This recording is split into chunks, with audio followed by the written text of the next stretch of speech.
The IEC wrapping that briefing there, giving a status report on how special voting went today and yesterday, but of course declaring also that they are ready for the big day tomorrow. Patting themselves in the back, saying, 42 days was all they had, and they reckon they've done well. Prof? Well, I would say they've done reasonably well, given that it was such a condensed period, COVID conditions, which made it all very different. But they weren't coming cold out of the starting blocks.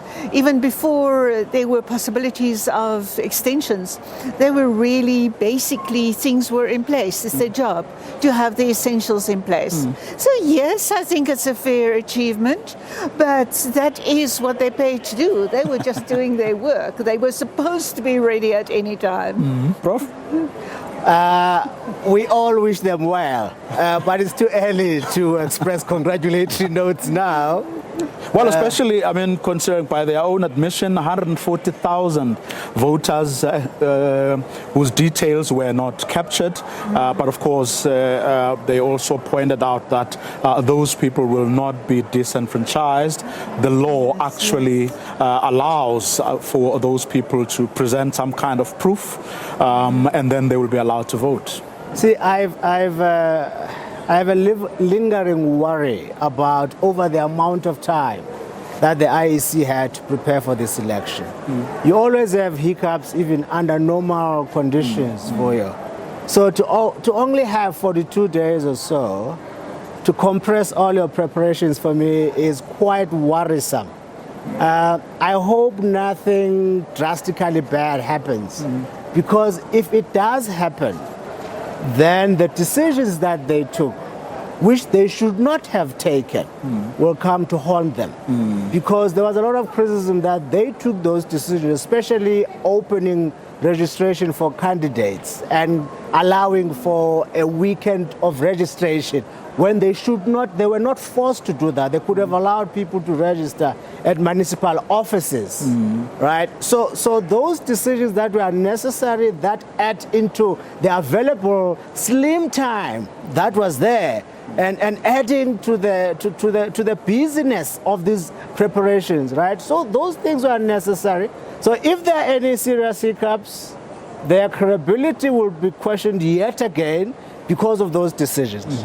Also explaining, Prof, why people aren't allowed to take pictures, of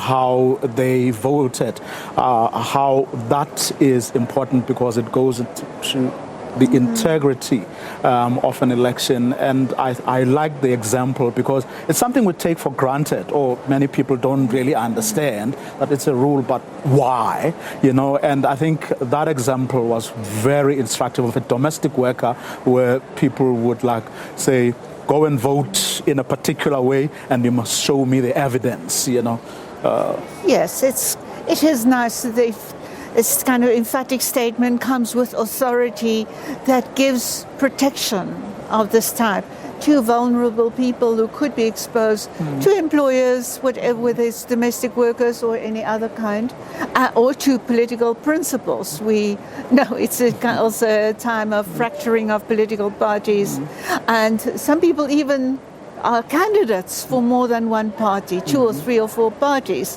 I guess they might have to prove who are those parties they actually voted for. But that is more on the humorous side.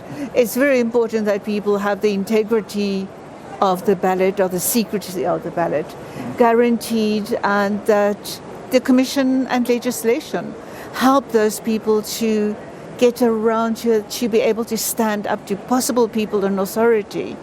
But that said, I was interested to hear Glenn Mashinini not refer now to how successful the actual day was. Yes, that certain number were excluded. They could not become the special voters that they wanted to be.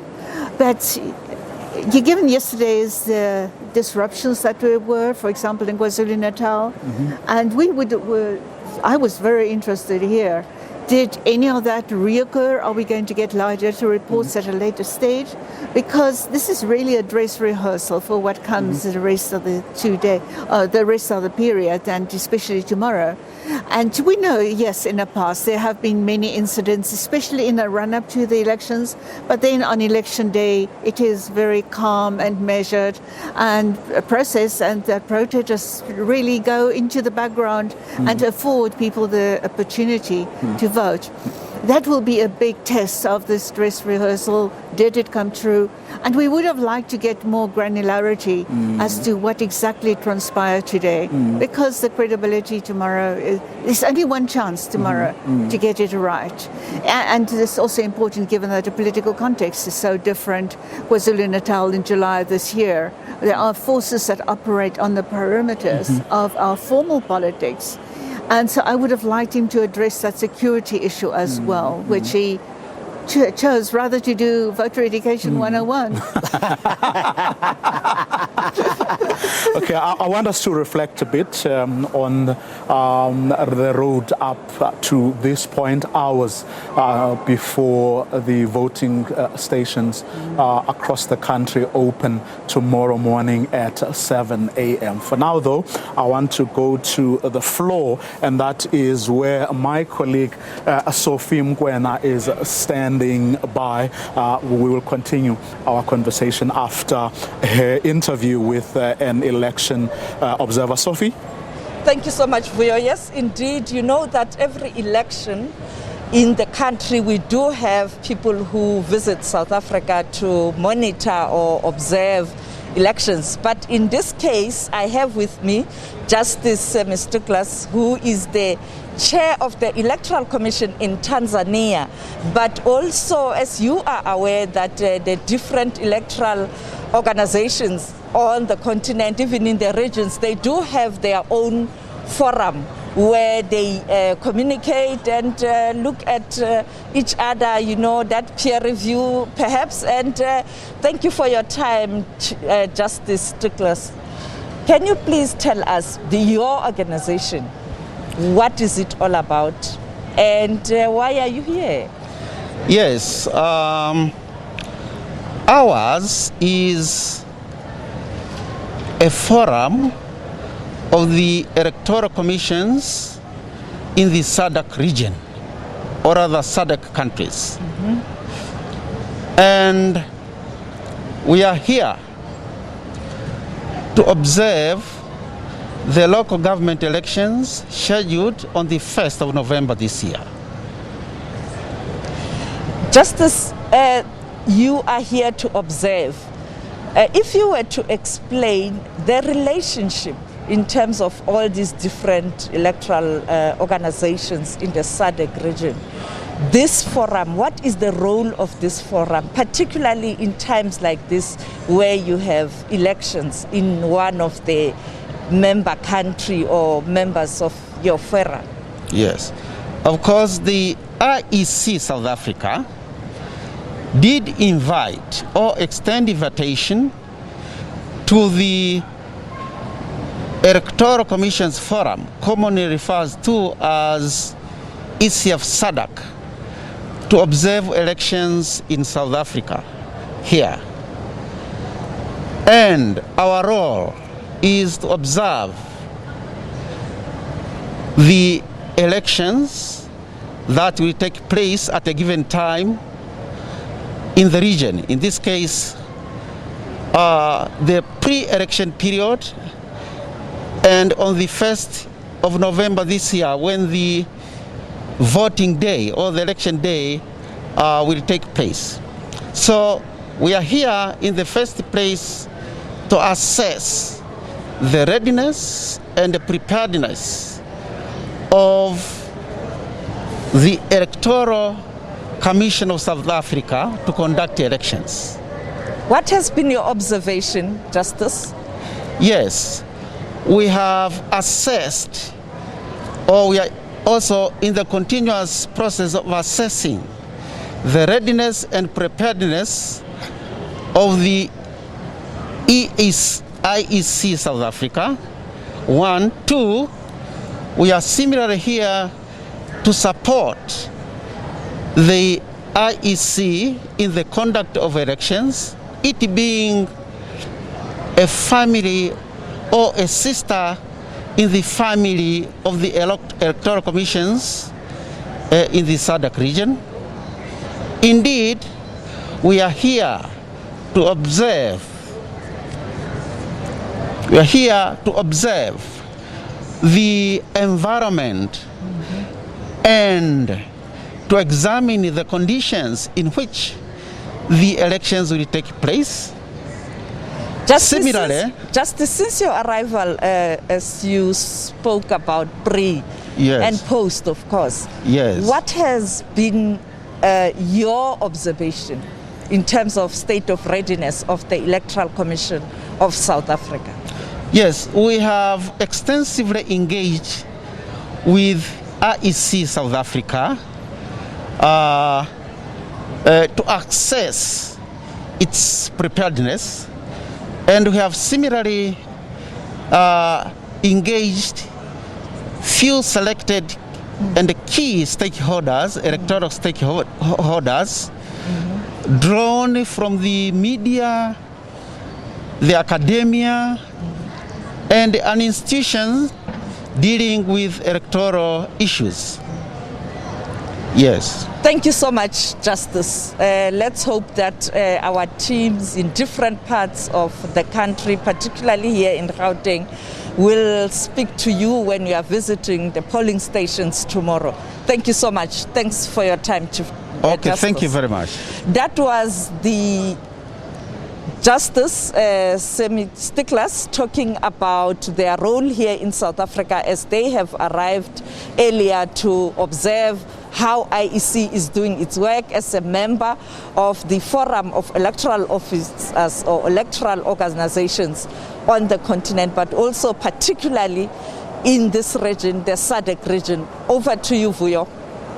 Thanks, Sophie Mokoena, our foreign editor. With me, of course, here in the studio are Professors Susan Booysen and Mcebisi Ndletyana. I was looking at the sort of media WhatsApp groups, of political parties. I see that Cyril Ramaphosa was busy playing a guitar somewhere. They're busy with the final push. This is the shortest campaign period we've actually ever had since 1994. Yes, it was quite phenomenal in the sense of being such a period of hyper-democracy. And there are 325 political parties contesting. Not all of them are significant by all means, but all of and campaigns really converging around so many of the service delivery issues that are in desperate need of attention. And it was as if hyper accountability was being extracted from the governing parties, which is overwhelmingly the ANC. And it was phenomenal in this campaign how much the ANC actually gave, and that they realized very soon that it is apologies is the road to take. And then Cyril Ramaphosa managed to squeeze in, of course with the help of government and the state, a few reforms that he could offer a few evenings ago as definition of improvements that are on the cards. So it was a rapid turnover, condensed, intense contestation, and that was quite phenomenal. But I think the media, the level of our connectivity, media has made space irrelevant. You can reach people. In Xhosa we call TV umabonakude, right? It doesn't matter that you are physically distant. Even though time was limited, there was a lot of visibility. And it looked like they were campaigning almost on daily basis. So there was never a sense that they didn't have enough time. But of course, I'm sure there are certain areas where they would have preferred to be there physically, but they couldn't. But what was even more interesting for me was the ANC especially bringing out Thabo Mbeki. Quite interesting, right? And Thabo is having to vouch and explain the ANC mediocre performance in some areas and pleading for more time. I guess that's a sign of his attachment to the party. But the performance of the party is entirely unjustifiable. And for someone who is more reflective and critical like him, he would have known that a lot of these things were done deliberately. They were not structural problems that the ANC could do nothing about, but they were caused by the ANC. And some of these things were happening even under this age of renewal. For instance, at Enoch Mcebisi, for instance, I mean, we've been talking about this.